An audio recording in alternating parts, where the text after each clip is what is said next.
This is hard. Can you give me a second? A Pipa Pipa frog murdered my father.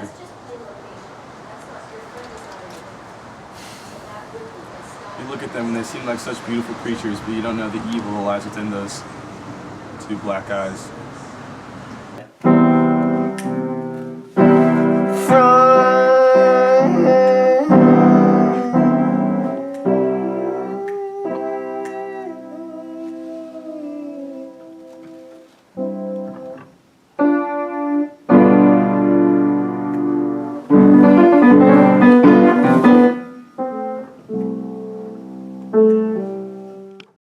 You never know what could be lurking under the surface, especially here in the mysterious Amazon River.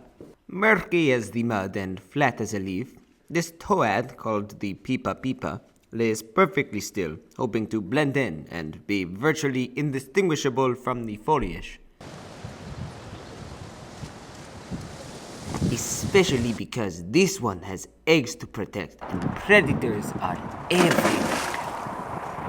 So it guards them the best way it knows how, keeping them right under its own skin.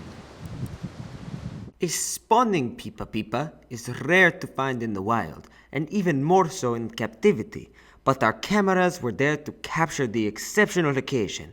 Witnessing this mating dance was a first for biologist Stephen Gomes. The Pipa Pipa, like most frogs, breed. The Pipa Pipa is unique in the fact that it breeds on the onset of the rainy season. The leftover plant materials in the water stimulates them to mate. And just like most frogs, this frisky male must signal his readiness to attract a female Pipa Pipa. I'm frisky!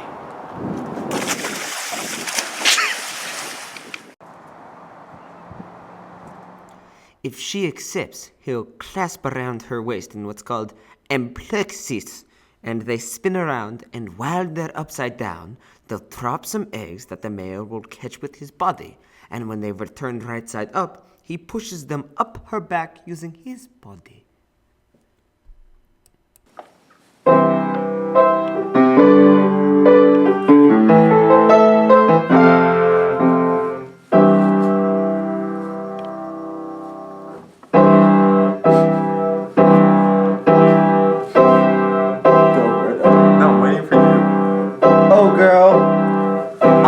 Eggs all over your back. Ooh, rub your eggs all over my back. Yeah, you like that. Oh. In anaplexis. All through the night. Oh yeah, you're grabbing my thigh, girl. Grabbing your thighs. Using this intricate dance, the male has to be extremely careful not to drop any eggs, but as many as 1/5 of the eggs fail to stick.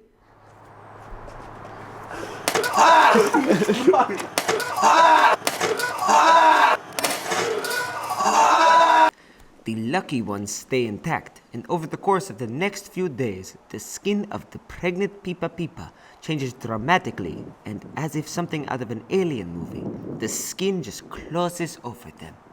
Do I come and do the handstand now? Sinking to the bottom once more, the mother must stay out of sight and away from predators for the next 4 months, giving the spawn a real chance to grow. Once they're ready for the real world, they'll let her know. What is so remarkable about the Pipa Pipa and its birthing process is that it's not tadpoles, but fully formed toadlets that emerge. Now, just like their mother, they must use camouflage as well as instinct to survive in these dangerous waters. Concerning the Pipa Pipa frog, right? One interpretation of the frog, right, is that it's a toad, right? Both are doubles.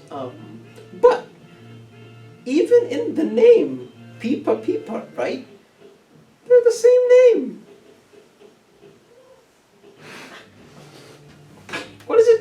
right? It sort of creates this sort of mirror image. I mean, if you were to put a mirror in front of the word Pipa, what would appear in the mirror? I pip. But I pip, right? I pip. It's a sentence, right? It has a subject and a predicate. I am Pip. Pip was this figure in Great Expectations, right? Dickens used Pip as this sort of Pipa Pipa figure, right? Pip was this sort of outcast text, right? In the text, sort of subtextualized text that was, in the most perverse sense, the Pipa Pipa. The universe, right, is this sort of machination of many texts, right? The universe that we see, the universe that the cameraman sees, the universe that you're seeing through the lens, right? It's this sort of mirrored image. I don't really look like this. For all you know, I could be a Pipa Pipa. In fact, as Tolstoy was a Pipa Pipa, I am a Pipa Pipa. You are a Pipa Pipa. Dickens, Darwin, Pipa Pipa. They both start with D, and the P looks a lot like a D. If you could put the universe into a tube, you'd end up with a very long tube, probably extending twice the size of the universe, because when you collapse the universe, it expands, and it would be, you wouldn't want to put it into a tube.